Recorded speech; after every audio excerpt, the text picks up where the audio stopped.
Hey, Vincent Melkis, Left Right Out. Hey, I'm doing my second video here, and I've decided to start something that I'm going to do like pretty much every video. And in light of today, where we're inundated with all kinds of news, and it can be very easy to get negative, even paralyzed to action when it comes to our own personal lives and investments and whether it be monetarily or or with regards to relationships or whatnot. So I'm gonna start meme of the day, and I got a good one. And it comes, you know, in light of a lot of the sexual abuse stuff. It's not funny. There's a lot of things going around. There's a lot of things that need to be hashed out. There's a lot of credible accounts. There's a lot of uncredible accounts. But some of the things that makes you kind of look at the world a little bit better as they go through and check out some comedy. And I'm gonna start this meme of the day, and here's the first one. If you ever seen Titanic, whoever created this is genius. If you can see that,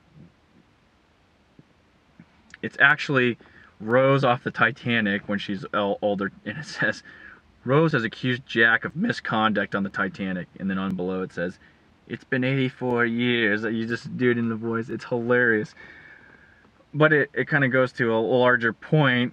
A lot of comedy does. When we talk about the sexual misconduct, that's kind of like almost like a witch hunt. But there's some obviously true. There's some smoke to this fire here. In the case of Roy Moore, which is what's been big out there, and Al Franken. Al Franken, I mean, it's pretty blatant that what he did. I'm not saying it's like, I don't like the guy whatsoever. That's a realm of him resigning over it. I think that's more of the people in the group think of I'm in the R club, and this is a way to get one of the D's out, when there's probably I would bet my life savings on it that there's a lot of this going on both sides, and just knowing how Washington works, having been exposed to some of the corruption there, that there's a lot of this, and of what like Al Franken has done, whether it comes to whatever comic relief. Um, so yeah, like in terms of comic relief, I get it, joking around about feeling her boobs or whatnot, and the if her account's true, which I tend to I believe it, that he force kissed her, whatnot, that is where it gets in the point of, well, maybe, I mean, that maybe you should resign over that. And when it comes to Roy Moore, there's some serious stuff going on there, and I think if any of the accusations true, a 30-year-old man is dating, somebody that's 16, or in one case 14. Now we got some serious problems, and it reflects almost the Hollywood style, pedophilia. If maybe not quite to that level, but it's still very creepy. I don't care what period within the 20th century in America you are, it's still creepy. One of his accusers, with the one that's represented by Gloria Aldridge, I tend to discount, and one of the reasons is that yearbook. The fact that it is signed by the DA, and if somebody was going to forge it, and they didn't know that was, the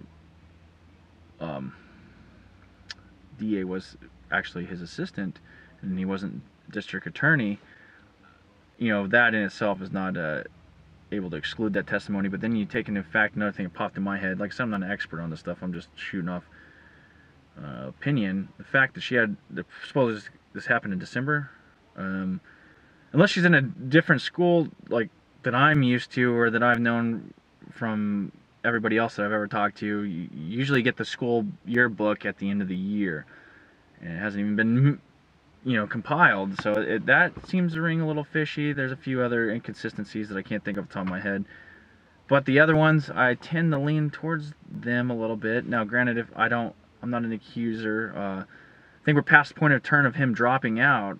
If you're a Republican, you just hope that the polls are wrong, which they tend to be, and that he can hold that seat. Now